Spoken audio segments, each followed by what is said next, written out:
講下過年喺廣州同兩個朋友飲茶，一個係我識咗幾十年嘅老友啊，一個咧就係新認識嘅朋友。我哋中年人咧，相對就好難再結識可以傾心嘅朋友啊，所以肯定係有咩特定嘅事情發生。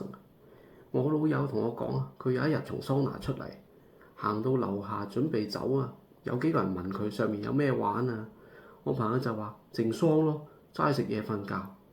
但其中一個人咧，跟住又出示警察證，拉埋我老友行埋一邊啦，然後就話我老友肯定係接受咗性服務。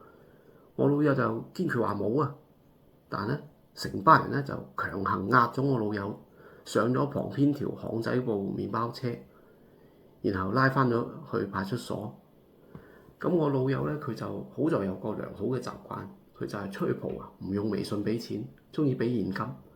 佢死口唔認噶，派出所查無對證，咁咧就只能夠話治安拘留佢3日，但係都好撲街啊！你咁樣突然間人間蒸發3日，跟住咧就講新認識嘅呢個朋友啊，佢又係同一間桑拿出嚟，咁便姨問佢爽唔爽啊？